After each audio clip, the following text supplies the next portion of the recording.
Welcome to Time of Death. This video is for informational purposes and in no way meant to glorify or condone violence. In today's video, we'll be discussing the murder of Brian Thomas Caulfield.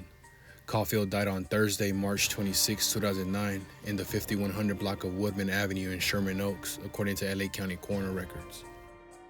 Daryl Sconiers, Kenyon Akins, and Marquise Edwards were subsequently arrested and charged with the murder. The following is the evidence at trial. In March 2009, Akins and Sconiers were good friends. They both smoked marijuana and sometimes obtained it from Marquise Dub Edwards. Edwards in turn obtained marijuana from victim Brian Caulfield. During the week prior to March 26, Akins' girlfriend, Mara Edelin, overheard several conversations in which defendants and Edwards discussed taking someone's weed. On March 24, Akins, Sconiers, and Edwards went to Caulfield's apartment in Sherman Oaks. Edwards had previously purchased marijuana from Caulfield at that location. Caulfield's roommate, Brian Gonzalez, was present, as were several visitors. Gonzalez had never met any of the men before, although he had heard of Edwards. Sconiers and Edwards went into the back room with Caulfield. According to Gonzalez, Caulfield had a safe in the room where he kept cash, marijuana, and a shotgun. At times, Caulfield kept a large quantity of cash or marijuana in the safe. Akins stayed in the living room. The men's visit lasted less than an hour.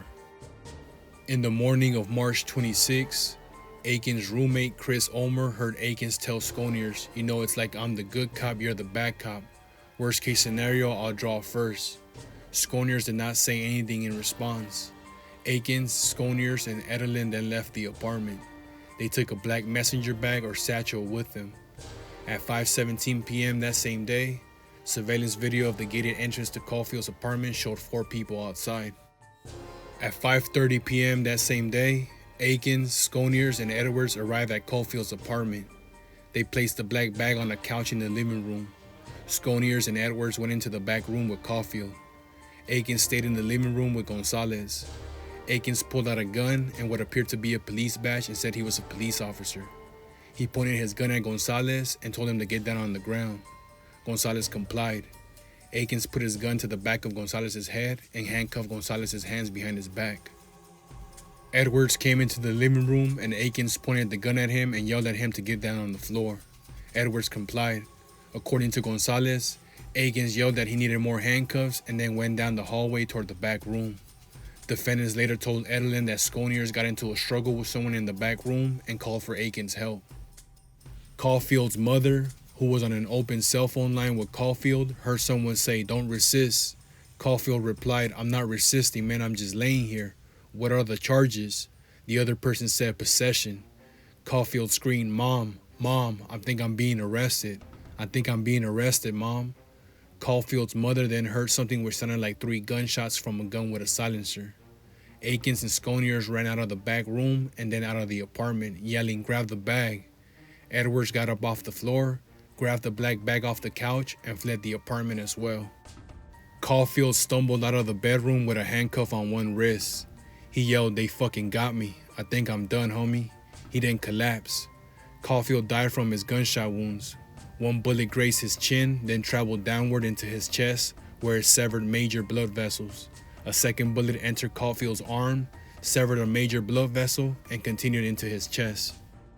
Defendants returned to Akins' apartment late in the evening of March 26. Edelin described Akins as looking frantic and Sconiers as looking worried. Akins quickly packed the bag. While he was packing, Edelin noticed that he had a handgun. Defendants, Edelin, and Akins' mother left the apartment and drove toward Arizona. During the drive, defendants said the taking of the weed went wrong. They said that Sconiers struggled with someone and called Akins for help. When Akins came into the room, the guy reached for a gun to shoot at defendants, so they had to shoot first.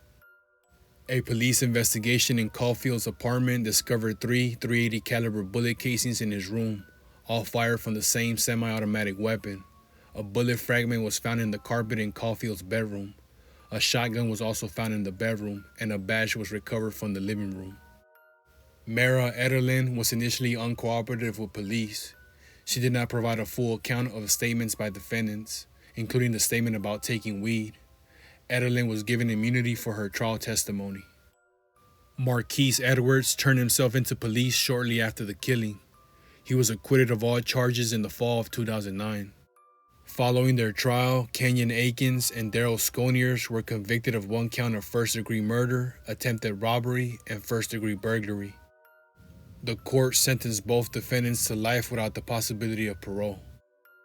In 2021, Daryl Sconiers' murder conviction was vacated and he was sentenced to time served. Brian Thomas Caulfield was 31 years old at the time of death.